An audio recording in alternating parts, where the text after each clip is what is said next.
Hey everyone, Matron here, bringing you another StarCraft 2 commentary. Today we're wrapping up Spanishiwa week in style with a game featuring the man, the myth, the legend himself, Vile Spanishiwa as my co-caster. How you doing today? Hey, doing good actually. I just got back from school, so what a way to start off the night with some StarCraft 2. Yeah, excellent. Did you know that you had achieved the man, the myth, the legend status? I know I've been getting pretty popular recently from sites like Team Liquid and Reddit, but it still hasn't really hit me yet. So Yeah, you're pretty much the darling of the, well, at least the Zerg community at this point. The great Zerg hope, so to speak. yep, So, looks like we have a game here featuring you spawning as the Yellow Zerg and your opponent's TQ wannabe. And it looks like we are on the latter version of Shakuras Plateau. And TQ is a team that I've seen you practice against them, TQ State, in fact, quite a bit, in fact. And I guess he recently joined your own team? yep. TQ states he's a strong player. We've been looking at. We've seen him perform in like clan wars and things like that, and we thought he'd be a great addition. So we got him in some practice games, and asked what he thought. How we do in the future. So we were happy to have him. Yeah, that I guess balances out Vile's roster a little bit more. I know they have some pretty strong Zerg and Terran players, Echoic, Hash, and Vile Sai as well. It's a pretty old name. Yep. In fact, we only have one Protoss, not including no. State. So it was nice to have another Protoss there, so we could get some more diverse practice games going. So it looks here like you were able to get down the 16 hatch, so no danger of being blocked. Probably something you deal with a little bit more in the ZVP matchup rather than ZVT. Yeah. You'll see that I sent out a really early scout, and that was just because I was worried about like a 10 depot 11 Rex. That's pretty popular on this map. So, in fact, it was used against Idra recently in a recent tournament. But I didn't see it. I saw the 1 rack, so I went ahead and threw down the 16 hatch. Oh no, it looks like you lost your drone there on his ramp. Yeah, yeah, I thought I would have it, but Yeah, sometimes you with miscalculate. the regen.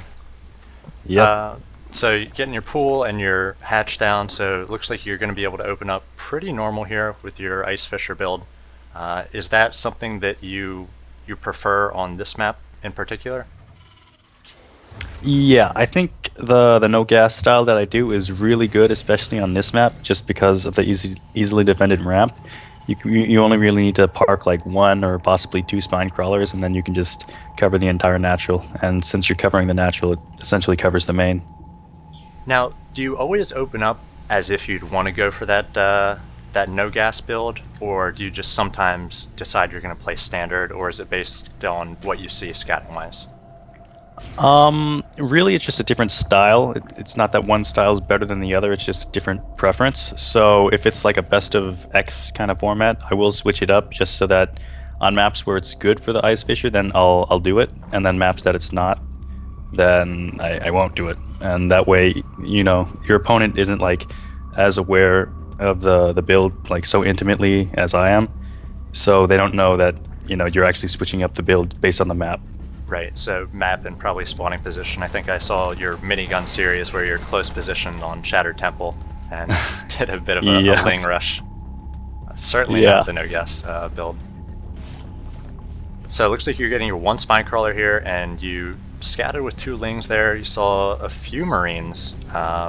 Is this a number of Marines which leads you to believe that he is teching a little bit, or are you still unsure at this point? Yeah, that's a very high Marine count. Usually, if they're going to get that many, it's going to be that like 5 Marine, 1 Hellion pressure. But I see he didn't poke out, so this immediately makes me nervous. Because, you just don't build that many Marines and Hellions without doing the pressure. So if they're not going to pressure the front, that usually means they're going to go for like some kind of strategy that would also involve pressure with that unit composition. And the only thing I can think of would be dropships. Alright, so it looks like your Ling was taken out there by those Hellions, and he's got a little troop of Marines moving across the field. You just have 1 spine crawler, but I imagine against the Marines and Hellions with good queen positioning, you should feel pretty safe here.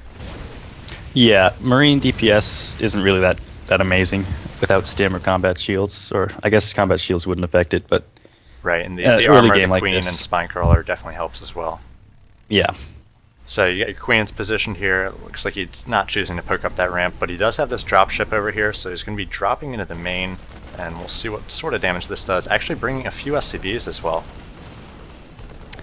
Yep, those SCVs are actually really smart on his part because you can do the auto repair inside the medevac, and yeah.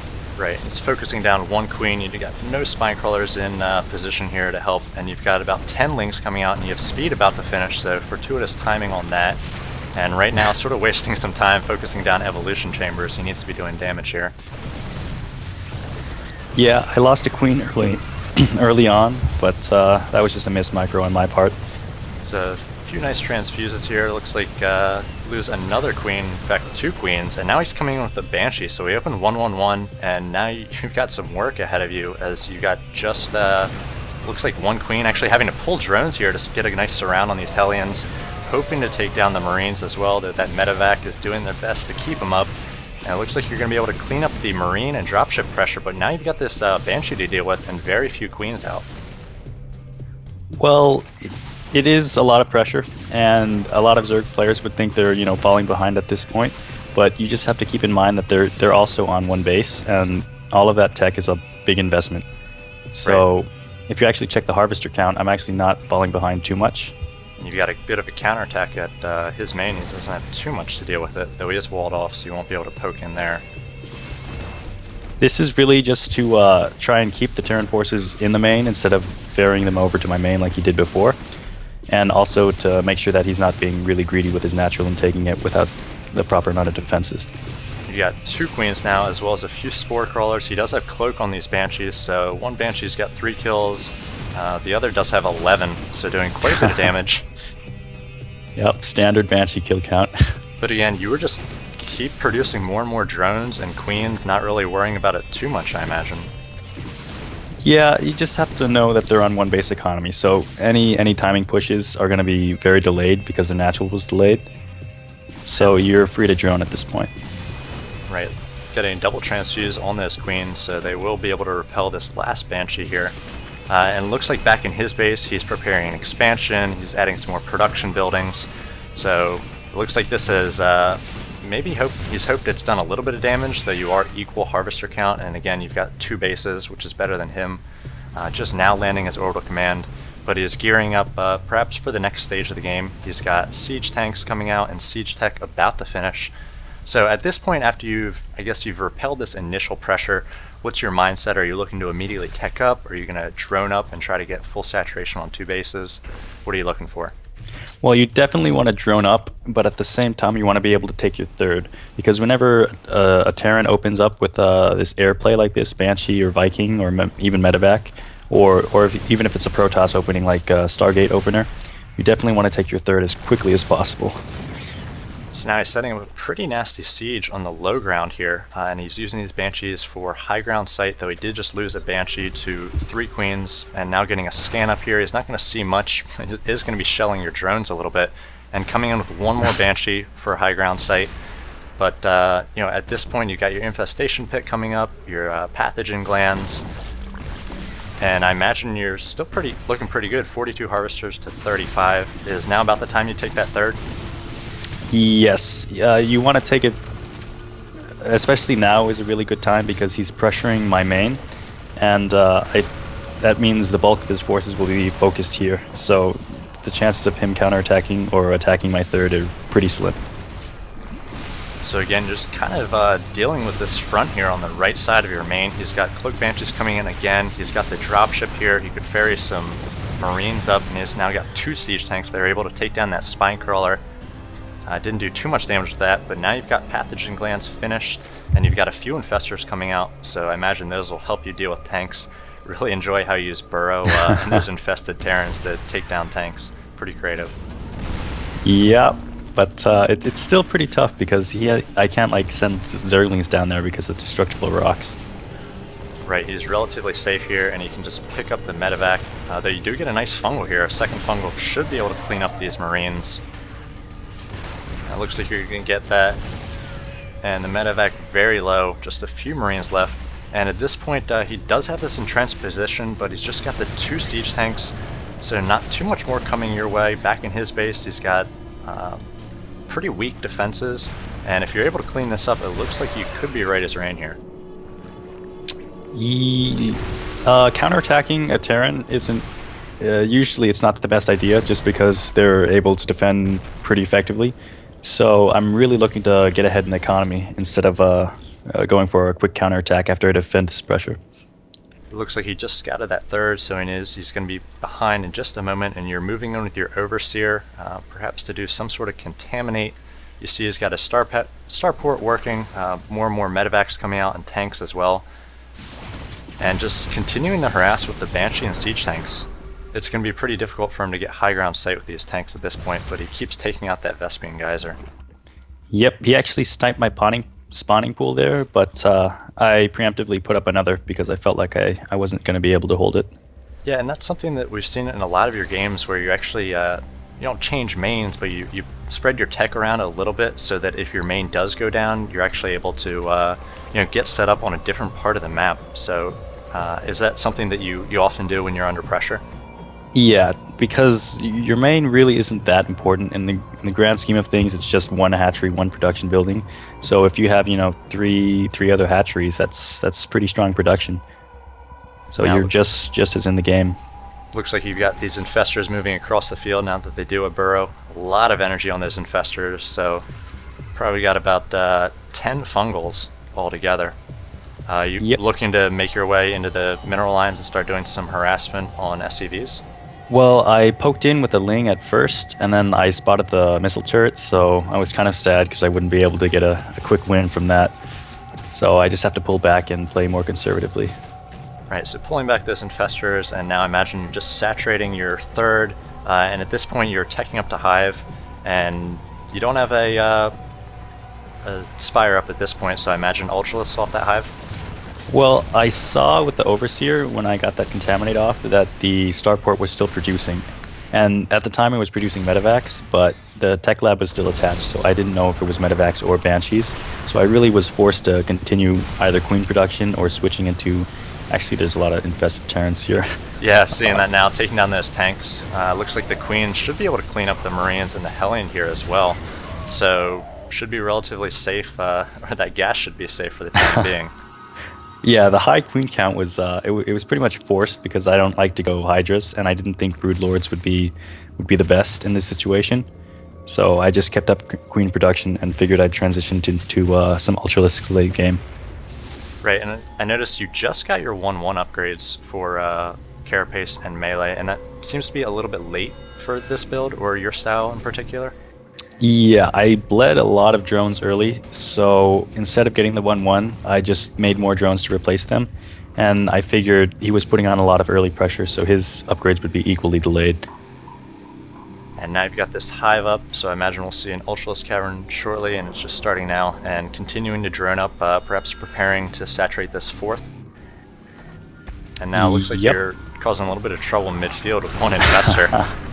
Yeah, I see the siege tanks siege up, and you really just want to delay the push because food-wise, he's actually above me. So you just have to do something like that.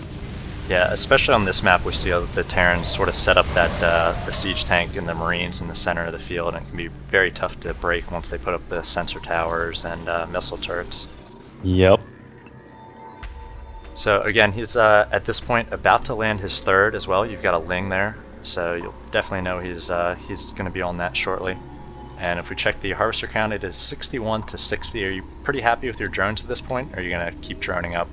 I would like to be a bit more ahead because I think if you're on even economy, it's not the best for Zerg, but the numbers are a little deceiving because it's true he has equal harvester count, but if you look at the income per minute, it's actually heavily in my favor just because he's been on one base for so long that he's actually mined himself out. Right, yeah. Zerg definitely has that advantage where they get on the bases quicker, so they can have more bases mining at once. And it looks like doing a little bit of damage with the infestors there, getting Neural Parasite on tanks and shelling Marines quite a bit, but lost a few infestors. But now the Ultras are coming out, and you've got quite a few Queens as well. So imagine, we see a hit on those Queens from that Raven. That's not often something you see. Yeah, I figured, I don't know. He was trying to force to create Ravens, because I was doing some heavy burrow play with the infestors, and I guess I'm pretty popular for that. So he was trying to be tricky there. The Secret Missile didn't do too much damage considering the queens just have so much health and energy they can quickly transfuse themselves up. Now you've got this big army of ultras and all these queens for transfuses. Yep, this is a really scary army. I feel like the Terran should have been getting ghosts instead of ravens. I think that would have been a stronger unit composition. Right, But EMP on the queens infestors and snipes on the ultras. yep, exactly. Are I people think that would have reacting been to your more play a little bit effective. more and adding ghosts to the mix? Yep, but it's okay. I can switch it up too, so it's no big deal. What are you going to counter ghosts with?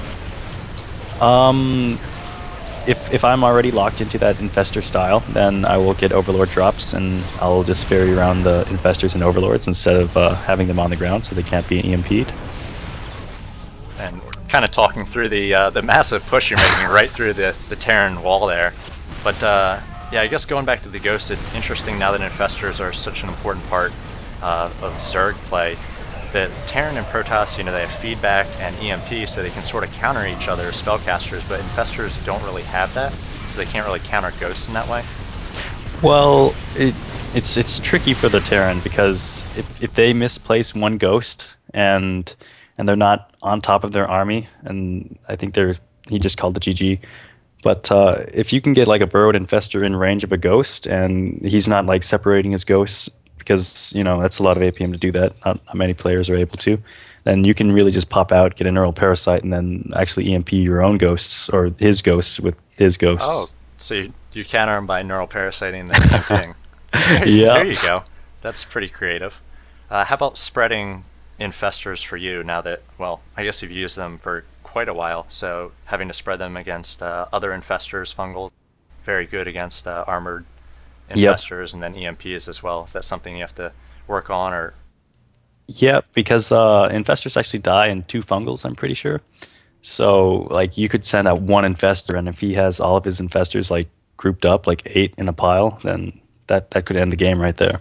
yeah, I've seen a lot of ZVZs where just catch the enemy infestors and not able to get those all important fungals off, especially in, I guess you don't particularly use roaches in ZVZ either, but in roach battles, infestors and spreading them pretty big. So yeah, he just gave the GG here, and it looks like you were able to sort of withstand the assault at the start there. Again, he came in with that drop, and I thought that was interesting. He wanted to bypass the spine crawler, but you weren't too heavily invested in spine crawlers with just the one, and you were able to clean up that drop with queens. Any other important moments in the early going there, you think? Um, it's really just reacting to it. You don't want to panic. Like if you're getting hit by banshees, you don't want to go oh god, and then press 5 SZ and then make 50 zerglings. That would be the last thing you want to do in that situation. So just keeping your cool under pressure is one of the major things that players need to work on. Yeah, especially with the wall up, the Zergling's pretty worthless once you do defend against any sort of pressure, and you're sitting around wishing you had another 15 turns, I suppose. Yep. So yeah, pretty solid game here. You were able to work up to your end game of infestors, a ton of queens, and then ultras and barrel on through TQ wannabe here, who probably wishes he was somewhere else after this one.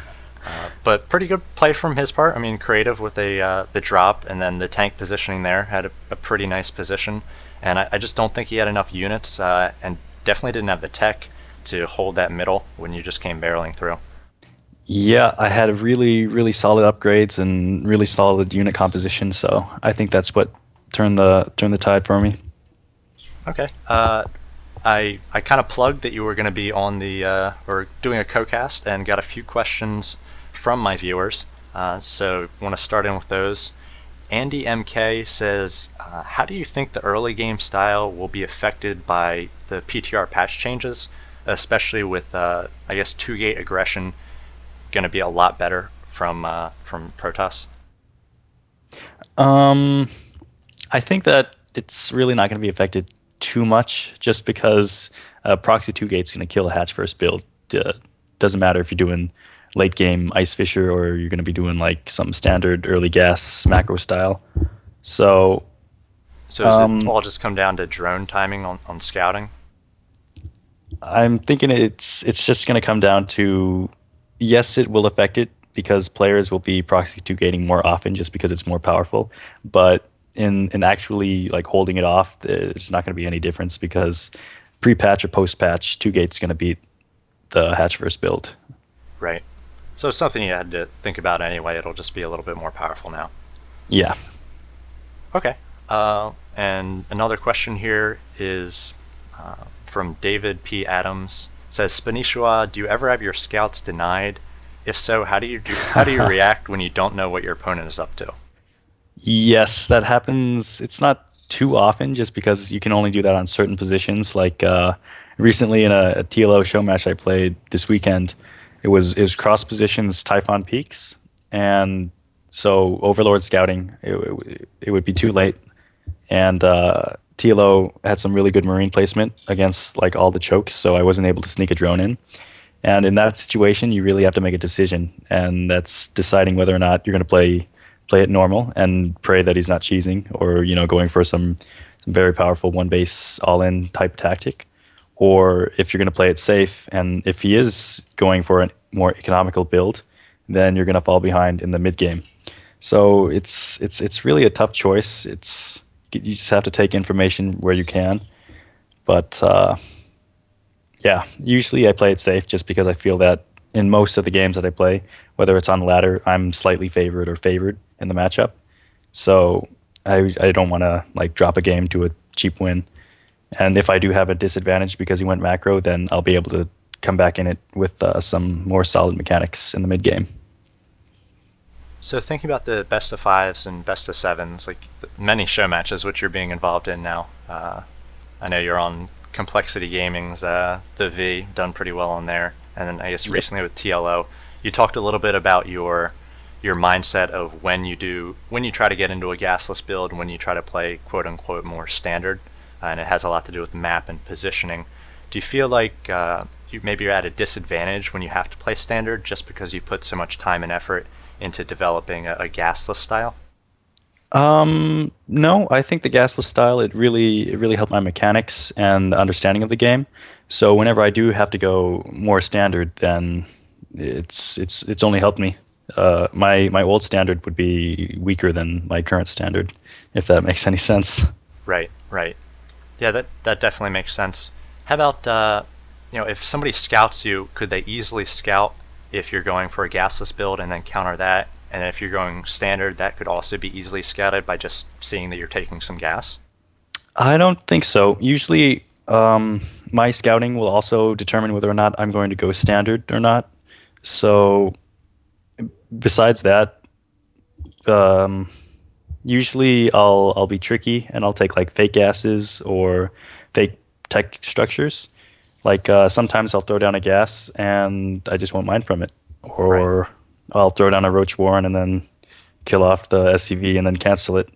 Just little things like that, just Yeah, so that your opponent, unless he's gonna like invest in a scan or something. I noticed in this one we didn't really mention it, but you actually threw down that extractor before your traditional all four extractors at once, and you got that Zergling speed, which kicked in right as his harassment came. So, are you adding Zergling speed a little bit earlier in some of the matchups now, or are you deviating a little bit from the gasless build? Yeah, I'm mixing it up a little bit. I feel that if you take the 2 gases earlier, like around 30 supply or even 1 gas, then you can take your third quicker, which means you'll have a more Zergling heavy composition in the mid game. But Zerglings are pretty good, so if you can get good surrounds and good positioning, then you can defend the third, and you'll be even more economically ahead. And then I noticed on your stream the other day you said you were using a lot more Nidus player. You were trying to practice it, which I think is pretty ironic because months ago when Zergs were complaining that Protoss was OP, Terran was OP, and all the Terran and Protoss say, you got Nidus, you've got drops, and why don't you use all these other things to flesh out the Zerg race a little bit more? And everybody said, we don't have the gas for that. You don't even know. We can't afford this. And now you're sort of pioneering this, altered style. Are you finding success with that? I mean, I think it's pretty funny, and it's awesome that people really enjoy watching you play now. When just months ago they thought it was impossible. Yeah, I think that the players feel that investing 200, 200 in the Nidus and 100, 100 in the exit is going to be game deciding.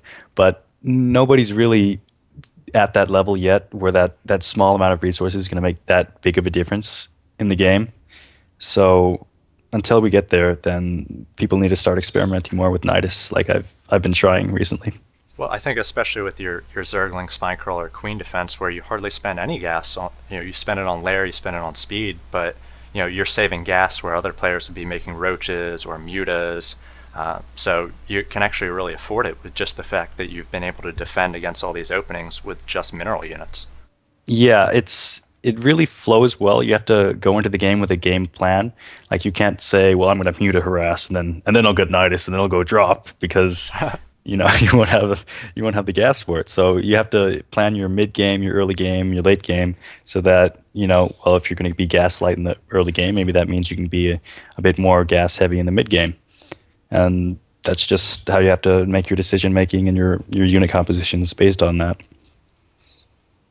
Awesome. Yeah, I think some of those answers were shed some light on questions I had and viewers. And again, we mentioned this beforehand, but when you do play on your stream, which everybody should check out, it's at Justin TV Spanishiwa, is that correct? Yep. And it's featured on Well Played Spanishiwa. and Team Liquid.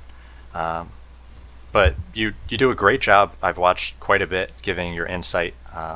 But in this game, really wanted to get you to sit down and you could take your time and really look at things while you didn't have to inject and worry about macro and things like that. So did you want to give any shout outs to people? Shout outs. We've got shout outs to File Gaming. Great group of guys picked me up on their roster, so I'm happy about that. Yeah, awesome. Any, I guess, show matches or clan wars or anything coming up that people could tune into?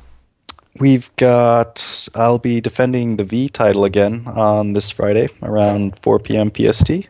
So I don't know my opponent yet, but hopefully I'll do well. I think it's my third time defending, so Awesome. Yeah, I've definitely enjoyed those.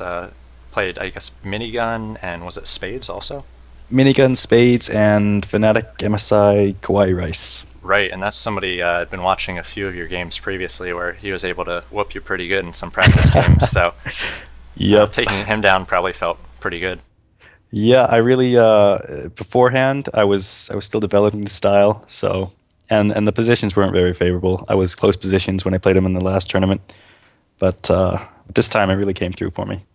But yeah, it's really awesome to see your style evolve and see you be able to react to scouting and win games in different ways. Roach Nidus play and even Mutas. I just cast the game, so I feel like you're only going to get stronger. And obviously you've got this gasless build to sort of not fall back to, but it's a really strong build if people let you get on it. Yeah, yep. Plus, well, it's not really relevant now, but before when I was a little bit more unknown, I could do really risky, greedy things, and not every player scouts 100% of the time. So usually I could get away with it, but not so much anymore.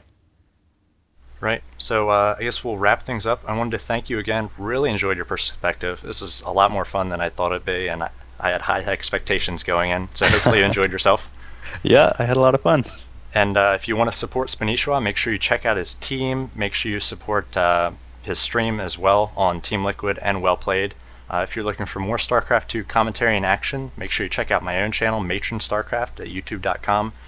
Let me know what you thought of Vile Spanishiwa Week, what you thought of this cast. If you have any more questions, go ahead and subscribe if you would. And then also let me know if you want me to analyze any other players. Could do whole weeks of countless players, and then hopefully they'd be kind enough like Spanishiwa to come on the stream, answer some questions, as I think this was really valuable. Wanted to thank you again, and as always, thanks for watching this one. Take care.